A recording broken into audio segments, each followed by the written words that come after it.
ഹിറ, നീയൊരു ഭാഗ്യവതിയാണ്. തീർച്ചയായും റബ്ബ് നിനക്ക് നൽകിയ കുഞ്ഞിനെ വളരെ പ്രകൃതിപരമായി സ്വസ്ഥമായി ഈ ഭൂമിയിലേക്ക് വരവേൽക്കാൻ നിനക്ക് അവസരം പടച്ചവൻ നൽകി. അതിനെ പൊന്നുപോലെ നീ നോക്കി. പടച്ചവൻ തിരിച്ച് വിളിക്കുന്ന നിമിഷം വരെയും അതിൻ്റെ ശരീരത്തിലേക്ക് ഒരു തരത്തിലെ രാസവിഷവും കടക്കാതെ നീ ശ്രദ്ധിച്ചു.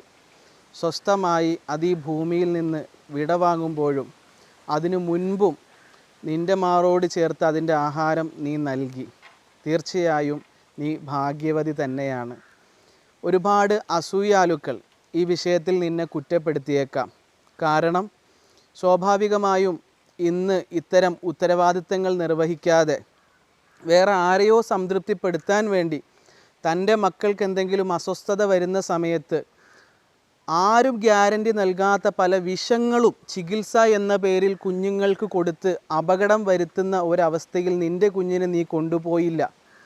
തീർച്ചയായും 2 മാസം പ്രായമുള്ള ഒരു കുട്ടിയെ അനസ്തേഷ്യ നൽകിയതിന് ശേഷം മരണപ്പെടുന്ന അവസ്ഥ വന്നപ്പോൾ ചർച്ച ചെയ്യാത്ത, അതിനെ ഒരു പ്രശ്നമായി എടുക്കാത്ത കാബാലികരാണ് നിന്നെ വിമർശിക്കുന്നവർ എന്നുള്ളതാണ് നിനക്കുള്ള സർട്ടിഫിക്കറ്റ് തന്നെ.